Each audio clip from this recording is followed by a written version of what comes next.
In the comment section of my mixed voice video, people were asking about the difference between mixed voice and twang. So I thought I'd give an answer in the form of video, and therefore this video is all about the differences between mixed voice and twang. This is actually an interesting question because in my mind it didn't occur that mixed voice and twang would actually sound the same to somebody. But as I've been lately going through some videos in the YouTube talking about mixed voice and actually talking more about the twang, if I remember correctly, it seems that sometimes twang or sometimes this type of whining or crying type of sound quality, o, it is said to be some form of twang, and that definitely explains it why people might be confusing those two. However, of course it should be said that these terms in the field of vocal pedagogy, those are not kind of settled science, so there exists a lot of disagreement within the singing teachers about what is exactly twang and what is mixed voice. And I'm not claiming that my way of using these terms is the correct way, but it just happens so that this is the way that I use them, and I try to use them in a way that suits my own philosophy related to learning vocals. Okay, but what in my my way of approaching mixed voice and twang, the difference between those two comes to the fact that mixed voice, the kind of main characteristic of mixed voice is this crying or whining quality,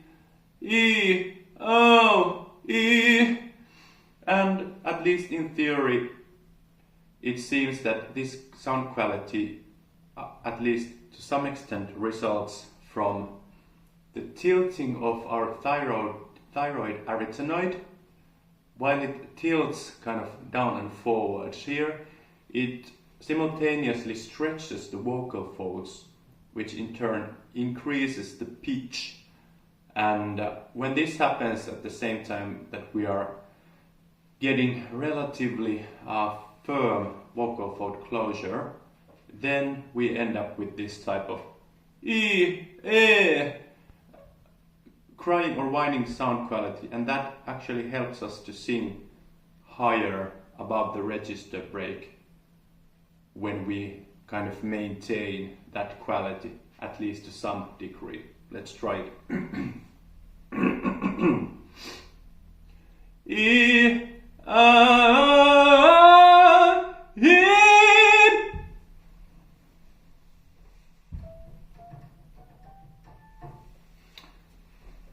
Let's try again.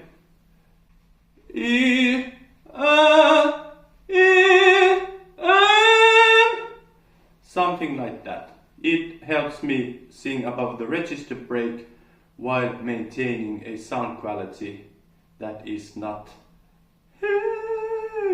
falsetto. Okay, then what about twang? For me, twang specifically, for me, twang basically refers to this kind of sharp, duck-like sound quality, which is kind of annoying when it's taken out of context. So basically this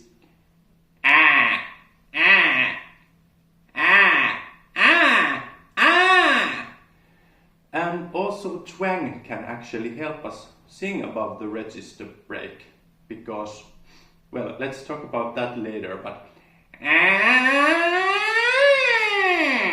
that's relying heavily on twang when going above register break, and this in turn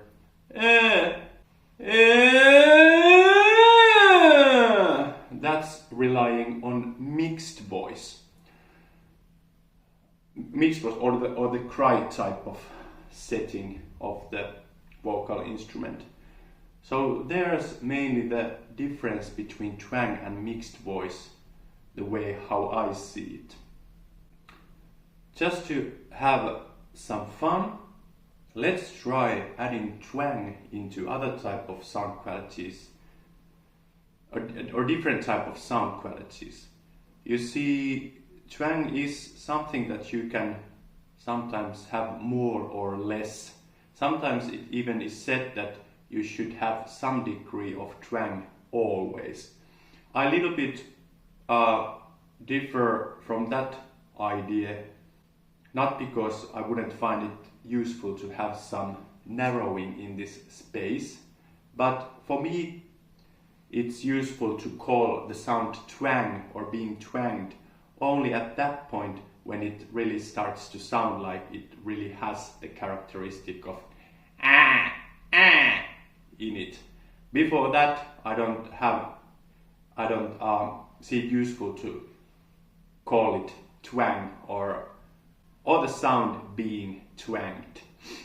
Quick example would be the classical operatic tenors. They also narrow they use a lot of narrowing of the epilarynx space, basically the space right above the vocal folds. That place is also, the narrowing of that space is something that is to some extent responsible of twang, but the operatic tenors use the narrowing of that space as well. But I wouldn't call the end result that the operatic tenors produce, I wouldn't call that twang.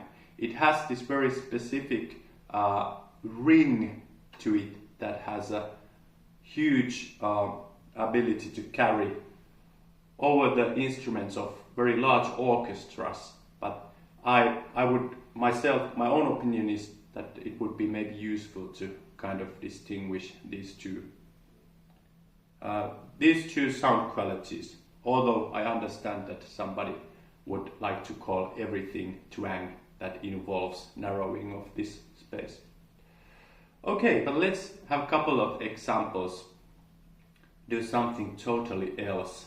Let's try adding twang to head voice. Let's see what happens.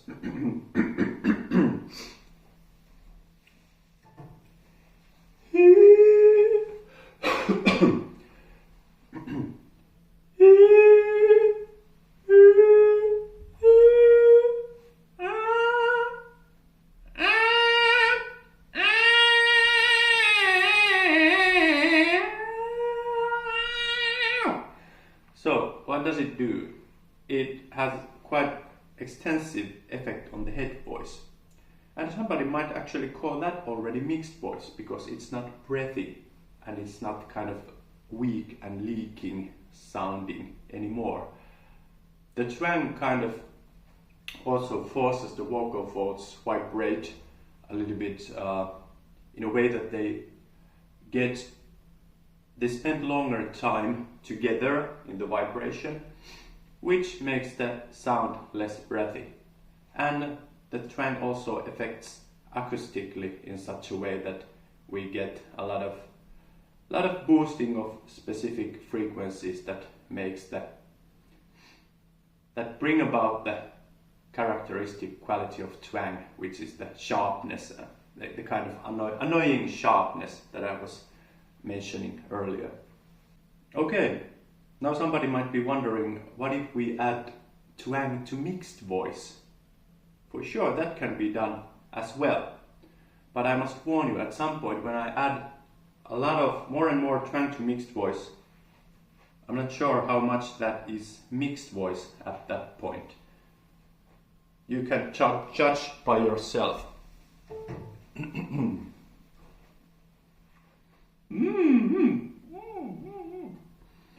Have to warm up a bit.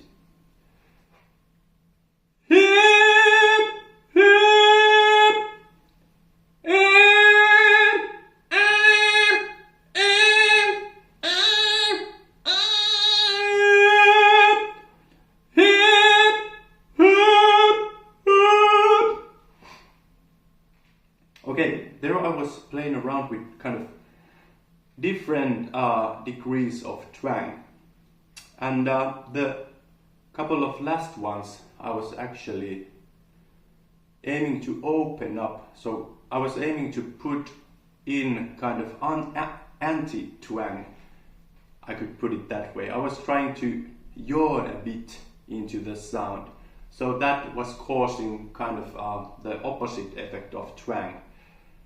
And you noticed quite extensive change in the sound color at that point. Maybe resembling a little bit more like classical tone, as I had the bigger space, giving this more darker timbre in my voice. So at that point I would probably call that also mixed voice. It still had quite obviously this crying quality to it, but I was taking it a little bit to different direction, away from the twang. Okay, there are a couple of examples about twang and mixed voice. I really hope this clears the topic for you a bit. Of course, if not, continue the discussion in the comment section. I would be happy to reply and try to elaborate the difference between mixed voice and twang even further.